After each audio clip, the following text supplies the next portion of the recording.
Alright, we're doing the character review. For those of you watching on Tetris Attack Online, hello! These are the 6 characters that I'm showing off on stream for this week. So, let's get right into it. Our first character that we're showing is the bulky locomotive robot. So chat is kind of covering it, so let me move it over so it's not being covered as much. There we go. Laughs in phone number, indeed. Alright, so the physical description. This is a bulky robot, primarily gold in color, with parts based on a locomotive train, such like a whistle being on top of his head. Very nice. He speaks in a somewhat monotone voice. He is a robot after all, it makes sense. Has a desire to protect others, especially those he considers to be innocent. However, it's possible to exploit this trait, making him somewhat gullible. For his gameplay features, he makes noises such as metallic clanging and train whistles. His garbage blocks are gold with bolts and cogs. And then, other things. Oh, he has a name. Took me a while to notice that. I'm silly. His name is Brass. He likes protecting others and those that he deems good. He dislikes not being able to protect others and those he deems bad. And then he's got a little bit of story. A powerful robot created to serve as a bodyguard for his creator. One day, he and his master were attacked and Brass was shut down. Years after being shut down, Brass is mysteriously reawakened, but with missing memories of the incident. Now Brass has a new objective: recover his missing memories and solve the mystery of who the attackers were and why they attacked him and his creator. So that's Brass, the bulky locomotive robot. I guess I should go and update his description in the poll to actually have his name there, because I didn't write his name before. Alright, so let's do our second one for tonight. It is the Friendly Bodybuilder. This one actually doesn't have a name, unless his name is literally TBD. It's not, probably. This is a male bodybuilder. He has a belt with smithing tools and accompanied by small robots? Maybe? His personality: he's friendly and outgoing, takes pride in his finished work and workouts. He's generous and airheaded. Already I like the concept of a big bulky guy who's like, haha, I'm an airhead, and he's just friendly and outgoing. He reminds me of Armstrong from Full Metal Alchemist a little bit. If Bodybuilder gets in the game by divine happenstance, I'm putting his ID as TBD. Well, there you go. His gameplay features: garbage, mechanical motif, maybe also featuring tools. Stage is a forge or a workshop, and his voice lines are jovial. These tools have gone down the Armstrong family for generations. Alright, I need to stop making references to other characters. There are differences here, definitely, between this character and the one I'm thinking of. He gives out little doodads as gifts tailored to their perceived needs. Bad at reading the room, will draw the wrong conclusions, so his gifts are highly specialized in an entirely unneeded fashion. Likes giving advice to anyone who will listen. So that is the bodybuilder, the Friendly Bodybuilder. That's what I called him, since he doesn't have a name. Alright, so next character on the list, it is Zaylee. Let me make it a bit smaller so you can see the name. There we go. It's Zaylee. Alright, so there she is. That's her art. There is no physical description, just there's some art there. Alright, so personality. While growing up, she was taught to be very aware of her powers. Because of this, she matured to be a cautious and caring person. She will always do just enough to get things done and is sometimes competitive, but always a good sport. And her gameplay features: her powers allow her to channel electricity in her hands to shoot out bubbly magic to knock down and knock away enemies. Laser gun sound effects with a nice bounce to it. Someone just challenged me. It's Master Shadow, but we'll get to that later. We're doing characters. Could become more rough and abrupt with better combos, possibly accompanied by voice acting. And when asked why she wears such a vibrant top hat, she says the colors go well with her outfit. I guess she's not wrong. I guess. It goes with her shorts anyway. Right, so that's Zaylee. And then next up, we have... Oh, here we go. It's the panel engine, ladies and gentlemen. Codename Stackflash. This is the panel engine. It's like a steampunk wagon machine with panels, and it's got a horse head like a knight from chess. Let's read the personality. Overconfident, very calculative. Loves to play puzzle and strategy games. Doesn't stand losing. Probably like can't stand losing. Uses a lot of classic game terminology like chess, gomoku, etc.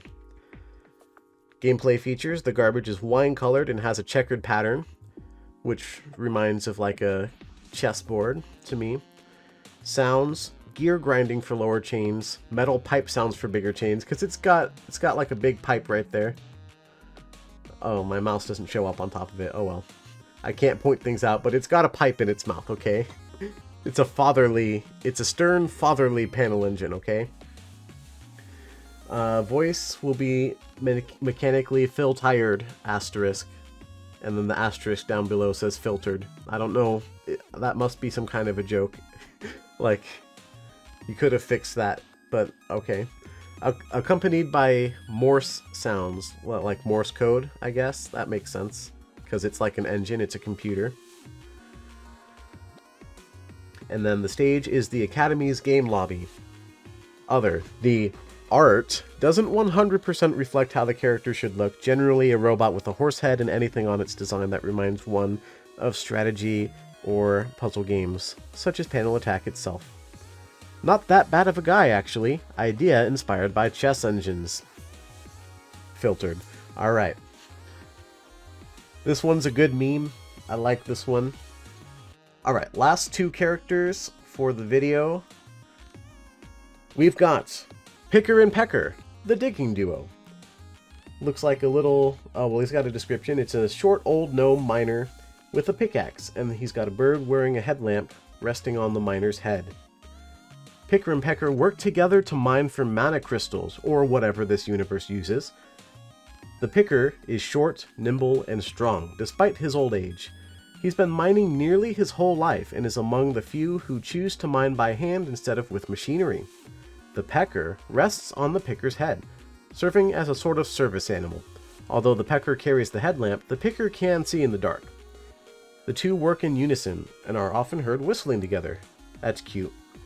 It's kind of like, I imagine like the dwarves from Snow White, you know, they sing the song, but he's just whistling. There's no Disney background music. And the bird is doing its bird whistle together. That's cute. I like the look of it. It kind of looks like a little tiny Mario. It's got the mustache and the overalls. Looks like a Nintendo character, and it's got the Minecraft diamond pickaxe. I mean, it's blue. Look at it. It's Minecraft diamond pickaxe, right? I'm down for it. Why not? You could maybe, since this is like a fantasy steampunk world that we're in, we could say it's like an orichalcum pickaxe or an adamantite or mithril or something. I don't know. Anyway, description of gameplay features. For chaining, whistling in unison, both human and bird whistling. Whistling a song. Each link of the chain continues the song, or could be pre-composed, or perhaps link sounds are random, creating a new song with each chain. That would be pretty cool. You could make like, as long as you make all the whistling in the same key, you could make it all kind of work together. That would be pretty cool. Combos. More generic mining sounds, such as pickaxe clinging or crystal shining. The garbage design are crystals, maybe mana crystals, and or mining paraphernalia. Garbage cracks while being cleared.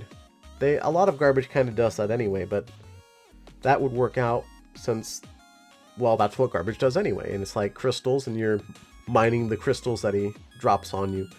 pop effects can either be stone bits or crystal shines. Not a lot of characters have defined ideas for pop effects. That's kind of a new feature in the game, so that's cool to see. For the other category, the two live a simple and peaceful life, enjoying each other's company. The Picker, his hit is whistling, good old-fashioned work, and his trusty pickaxe. His miss is those who misuse animals and nature for greed. For the Pecker, its hit is also whistling, being along for the ride, and shiny objects. Luckily, he lives with a miner. But his miss is the dark and carbon monoxide. I see what you did there. Like the old-fashioned mining canaries that they send out to check if there's poisonous gas in the mines. So I could see why carbon monoxide would be the miss of the mining canary. It's not necessarily a canary, it's just a bird, generically speaking, but the fact that it doesn't like the dark kind of makes sense with... It makes the headlamp make sense, considering the Picker can see in the dark anyway. Alright, so that's Picker and Pecker. Next up, who do we got? Or is that all of them? 1, 2, 3, 4, 5, 6. No, we have one more. And our last character for the night that I'll be showing off for the character contest is Rattles, the robot skeleton. So there he is. That's Rattles. He's got some pretty nice art. Some of our entrants for this contest actually are pretty good artists and are able to give their characters some pretty good art. So remember not to vote based on the art. This is a character contest and we're going to remake the art anyway. However, the way that the character actually looks is part of the character after all. So Rattles. Personality: collected and hardly impressed. Gentlemanly but selfish. Loses his composure when things aren't going his way. For his gameplay features, his garbage block is a bluish white with a bone pattern, so it's like bones. His sounds are bone rattles for smaller chains, but gear grinding for bigger chains, since he has a lot of robotic parts. His voice is whispery. Like, probably like this. I can see that, because he's like a skeleton, you know? Like, brought to life by magic. I've read this before. I know that that's the thing. We'll read that in a second. And his stage is an abandoned lab. So for his other features, is undead. Lives through necromancy. The mechanical additions are only for enhancing his physical power. So he's not living via the robotic additions. He's living because of necromancy. And the robotic parts are just to make him stronger. Obviously, if you're a skeleton, you probably wouldn't have much muscle. So yeah, makes sense. Mysterious origins. Seems to be plotting something. Has given up on becoming human again. So this character is interesting because it has potential to be like a villain character. I mean, he's a skeleton who lives through necromancy after all. That seems like a pretty typical villain sort of character. Although there's nothing here that necessarily says he has to be evil. He's not necessarily evil, it's just the part that says he seems to be plotting something, and also the fact that he's selfish and loses composure when things aren't going his way. So maybe he's kind of like a neutral character. He's not necessarily evil, but you couldn't call him good either, right? So he could be, like, evil at the start, and then throughout the story, maybe he becomes a good guy or something like that. It could be interesting. There's no plans for a story mode just yet, because the game doesn't support scenarios or anything. But if that were to get added down the line, and Show Soul and Jambox have both expressed interest in working on a campaign mode, but I don't think it's actively being worked on right now. So it's kind of down the list. So by the time that gets added, we'll probably be finished with all of this character initiative stuff. But it's something to keep in mind. Just maybe don't weight that as hard when you're trying to vote when it comes to story and character interactions. Because that's coming much later, if ever. I hope it does get added, but you know, you never know what the future holds. So, alright. That's all the characters for today, all 6 I had to show off, and hopefully next Sunday, if all goes to plan, we'll be showing the final 6 characters the day before voting ends, so that you all will be able to get a good look at what they're all about. So this video is going to go up on the Tetris Attack Online YouTube channel. I'll have to edit it all together. I have a lot of editing to do because this is the same live stream that I did a bunch of Road to Diamond recording sessions in. Plus I have some other stuff that I recorded recently that I need to edit. But yeah, that's going to be it for this video. Thank you for watching. I don't need to do an outro because it's not my channel. But I'm going to do one anyway. Subscribe to the Tetris Attack Online YouTube channel for uploads of stream VODs, including bonus videos, kind of like the one that I'm just doing here now. Like this video. Subscribe to the channel. I would show you the graph, but I don't have it. Subscribe now. Okay, bye.